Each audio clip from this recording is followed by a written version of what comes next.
മിശിഹായിൽ പ്രിയ സഹോദരി സഹോദരങ്ങളെ,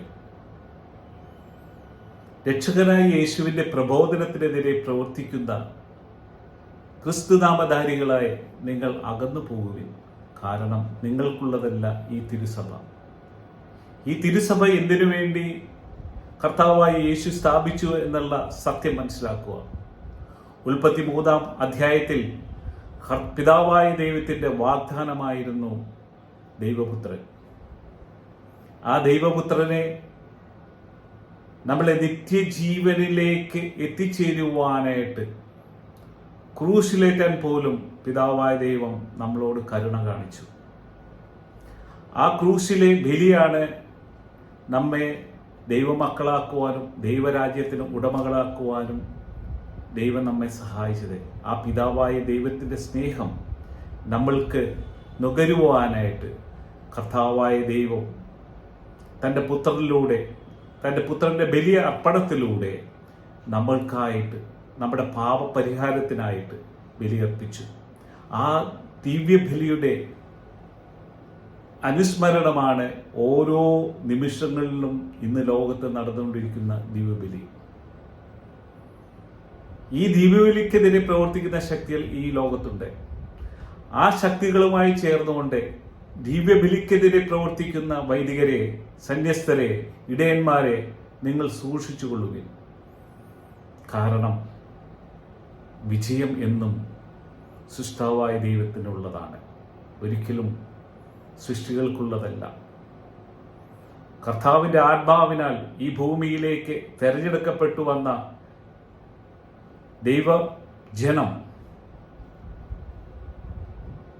തന്നിലേക്ക് ഏൽപ്പിച്ചിരിക്കുന്ന ദൈവത്തിൻ്റെ ദൗത്യം പൂർത്തീകരിച്ച് തിരികെ ദൈവീക വസതിയായ സ്വർഗീയ രാജ്യത്തിലേക്ക് പ്രവേശിക്കേണ്ടതായ ജനം ഇന്ന് ദുഷ്പ്രേരണകളാൽ, പ്രത്യേകിച്ച് ദൈവത്തെയും ദൈവജനത്തെയും നിരാകരിച്ചുകൊണ്ട് ഭരണം നടത്തുന്ന ഇടയന്മാരും പുരോഹിതരും സന്യസ്തരും എല്ലാം കർത്താവിനെതിരെ പ്രവർത്തിക്കുമ്പോൾ മനസ്സിലാക്കുക, വിധിയാളനായ യേശുക്രിസ്തുവിൻ്റെ 2-ാം വരവിൻ്റെ കാലഘട്ടത്തിലേക്കാണ് നാം പോയിക്കൊണ്ടിരിക്കുന്നത്. അതേ കർത്താവ് നമ്മളോട് പറഞ്ഞിട്ടുണ്ട് ലോകത്തിൻ്റെ അവസാനം എങ്ങനെയായിരിക്കുമെന്നുള്ളത്. യേശുക്രിസ്തു തൻ്റെ ശിഷ്യന്മാരെന്ന് പറയുമ്പോൾ നാം എല്ലാവരും കർത്താവായ യേശുവിൻ്റെ ശിഷ്യന്മാരാണ്. കാരണം കർത്താവിനെ പിന്തുടരുന്നവരാണ് നാം ഓരോരുത്തരും. അപ്പോൾ നമ്മൾക്ക് കർത്താവ് പറഞ്ഞു തന്നിരിക്കുന്ന ഒരു അടയാളമുണ്ട്. എന്താണ്? അശുദ്ധിയുടെ അരൂപികൾ വിശുദ്ധ സ്ഥലത്ത് ചെന്ന് ചേരുമ്പോൾ മനസ്സിലാക്കുക, പിതാവായ ദൈവത്തിൻ്റെ പുത്രനായ യേശു വിധിയാളനായിട്ട് ഈ ഭൂമിയിലേക്ക് വരുവാൻ അധികം താമസമില്ല എന്ന്. ഒരുങ്ങുവാനും ദൈവത്തെ സ്വീകരിക്കുവാനും നമുക്ക് കിട്ടിയ അവസരങ്ങളെ ഓർത്ത് നന്ദി പറയേണ്ടതിന് പകരം നമ്മളെ നയിക്കേണ്ടവരായ ഇടയന്മാരും പുരോഹിതരുമെല്ലാം ദൈവജനത്തിന് ദുഷ്പ്രേരണ നൽകുമ്പോൾ നാം മനസ്സിലാക്കുക, ഇത് നാശത്തിൻ്റെ വഴിയിലേക്കുള്ള ഒരു യാത്രയാണ്. ഇന്ന് സഭയ്ക്കെതിരെ കോപ്പുകൂട്ടുന്ന ഈ വിമത വൈദികർ എന്താണ് ലക്ഷ്യം വെക്കുന്നത്? ക്രിസ്തുവിനെയോ അതോ സാത്താനെയോ?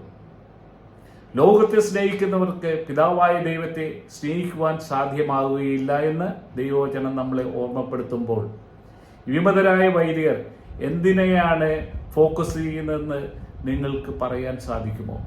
നിങ്ങൾക്കൊന്നും പറയാനില്ല. നിങ്ങൾ ചെയ്യുന്നതെല്ലാം തെറ്റാണ്.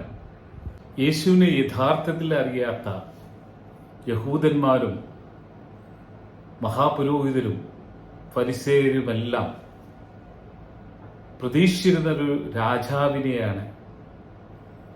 എന്നാൽ യേശു സ്വർഗത്തിൻ്റെ രാജകുമാരനാണ് എന്ന സത്യം അവർക്ക് തിരിച്ചറിയുവാൻ സാധിച്ചില്ല. കത്തോലിക്ക സഭയിലെ ഓരോ അംഗങ്ങളും, അൽമായരായാലും പുരോഹിതരായാലും ഇടയന്മാരായാലും സന്യസ്തരായാലും അവർക്കറിയാം യേശു ദൈവപുത്രനാണെന്ന്. ഇത്രയും അറിഞ്ഞിട്ട് തന്നെയാണ് ഈ വിഭാഗങ്ങൾ സാധാരണമായി രമ്യപ്പെട്ടുകൊണ്ട് കർത്താവിൻ്റെ സഭയ്ക്കെതിരെ, കർത്താവിനെതിരെ ഈ പ്രവർത്തിക്കുന്നത്? പരിശുദ്ധാത്മാവിനെതിരെയുള്ള പ്രവർത്തനങ്ങളല്ലേ നിങ്ങൾ ചെയ്തുകൊണ്ടിരിക്കുന്നത്? ഒരിക്കലും നിങ്ങൾക്ക് ആ പാപത്തിൽ നിന്ന് പിന്തിരിയുവാനായിട്ട് സാധ്യമാകുമെന്ന് തോന്നുന്നില്ല. എന്തെന്നാൽ വചനഭാഗം അങ്ങനെ തന്നെ നമ്മളോട് സംസാരിക്കുന്നത്. നിങ്ങൾ യേശുവിനെ പരിഹസിക്കുന്നു, യേശുവിനെ നിന്ദിക്കുന്നു, യേശുവിൻ്റെ കൈകാലുകളിൽ ആണിയടിക്കുന്നു. ആണിയടിക്കുക മാത്രമല്ല, ആണി അടിക്കപ്പെട്ട ക്രൂശിൽ തറക്കപ്പെട്ട ക്രിസ്തുവിൻ്റെ കൈകാലുകൾ അവിടെ നിന്നും വലിച്ചു പറിച്ച് നിങ്ങൾ യേശുവിനെ വീണ്ടും വീണ്ടും ക്രൂശിക്കുകയല്ലേ ചെയ്യുന്നത്?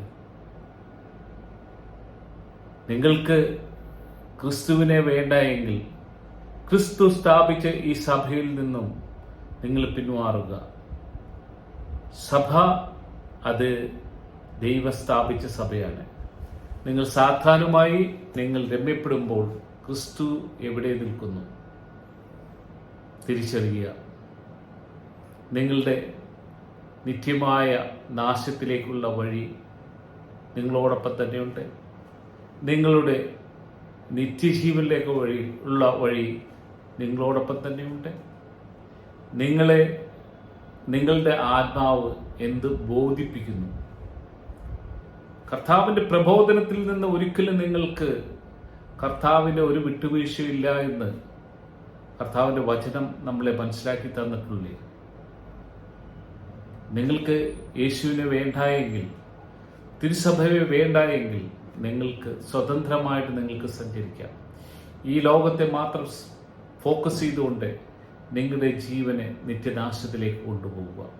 ഒരു ക്രിസ്ത്യാനിയെ സംബന്ധിച്ചിടത്തോളം അവൻ്റെ യാത്ര യേശു എന്ന വഴിയിലൂടെയും യേശു എന്ന സത്യത്തിലൂടെയും യേശു എന്ന നിത്യജീവനിലൂടെയാണ് അവൻ്റെ യാത്ര.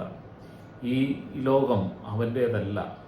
അവനെ സഞ്ചരിക്കുവാനായിട്ട് ദൈവം ഒരുക്കിയ പാതയിലൂടെ അവൻ സഞ്ചരിച്ച് നിത്യജീവന്റെ വസതിയായ സ്വർഗീയ രാജ്യത്തിലേക്ക് പ്രവേശിക്കുക എന്നതാണ് ഒരു ക്രിസ്ത്യാനിയുടെ ഏറ്റവും വലിയ ദൗത്യം. അതെ, അത് തിരിച്ചറിഞ്ഞ ദൈവപുത്രനായ യേശു നമുക്ക് വഴിയും സത്യവും ജീവനുമായി നമ്മളെ പരിപാലിക്കുവാൻ നിയമസംഹിതയായ വിശുദ്ധ ഗ്രന്ഥത്തെ നമുക്ക് നൽകിയിട്ടുണ്ട്. അത് ശരിയായ രീതിയിൽ മനസ്സിലാക്കി ഗ്രഹിച്ച് പ്രാവർത്തികമാക്കിക്കൊണ്ട് സഞ്ചരിക്കുക. മറ്റുള്ളവരിലേക്ക് സുവിശേഷം ഉദ്ഘോഷിക്കുക. ഇതാണ് ഓരോ ക്രിസ്ത്യാനിയുടെയും, യേശുവിനെ വഹിക്കുന്ന ഓരോ വ്യക്തികളുടെയും കടമയെന്ന് മനസ്സിലാക്കുക. നിങ്ങൾക്കും നന്മകൾ സംഭവിക്കട്ടെ. നിത്യജീവനിലേക്ക് പ്രവേശിക്കുവാനായിട്ടുള്ള കൃപയ്ക്കായിട്ട് നമുക്ക് പ്രാർത്ഥിക്കാം. Brother Thomas George.